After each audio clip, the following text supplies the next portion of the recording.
So my name is Fariesya. For this introduction, I will be explaining white collar crime in the healthcare system. White collar crime refers to non-violent crimes committed by professionals or organizations who abuse their position on trust for personal or financial gain. In the healthcare system, this can include activities such as fraud, corruption, bribery, or false medical claims. The healthcare system consists of hospitals, clinics, insurance providers, and healthcare professionals who are responsible for providing medical service to the public. Because the system relies heavily on trust and ethical practice, it is highly vulnerable to white-collar crimes. The purpose of this presentation is to provide a clear understanding of white-collar crime in the healthcare sector, highlight its common forms, and discuss its impact on the healthcare system and society. Hello Miss, my name is Deepan Raj. I'm going to presenting about core concept of healthcare system. Edwin Sutherland concept define white collar crime as offense committed by individual of respectable and high social status in a course of their occupation. The emphasis is not violence but abuse of trust and position. In the healthcare system, this applied to doctors, pharmacists, administrator and supplier who committed crime while performing legitimate professional duties. And my next point is key characteristics of the white collar crime. The white collar crime are not violent and carry out through deception and concealment. They usually involve manipulation of records, false claim and misuse of authority. These crimes are difficult to detect because they appear legal on the surface. The victims are often widespread, including patients, insurance company, and the government. And my last point is why is the healthcare system is vulnerable.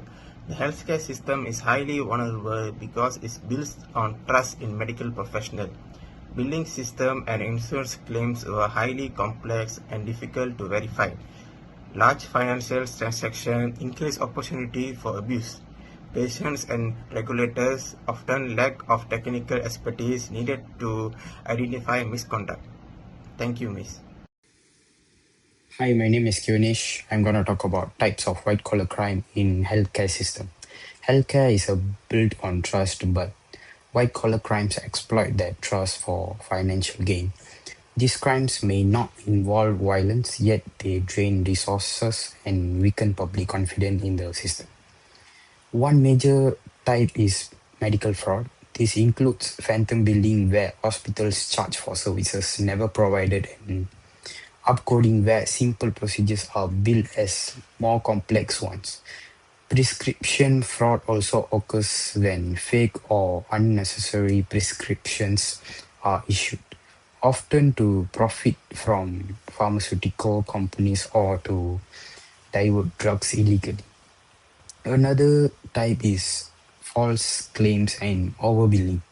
These types when insurance claims are inflated, patients are charged for unnecessary tests, or duplicate billing is used to claim payment multiple times for the same service.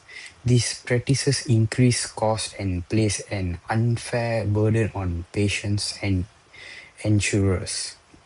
Bribery and corruption are also common.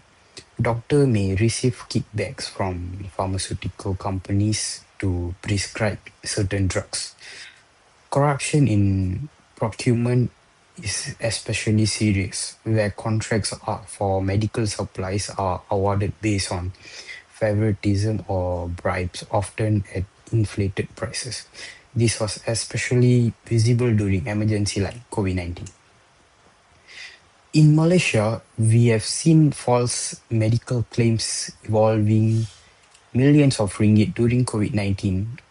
Procurement scandals emerged with overpriced or substandard supplies being purchased due to corrupt practices.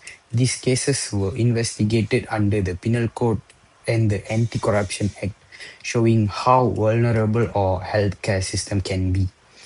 So white-collar crimes in healthcare range fraud, and false claims to bribery and corruption. Their impact is massive, draining resources and eroding trust. Thank you.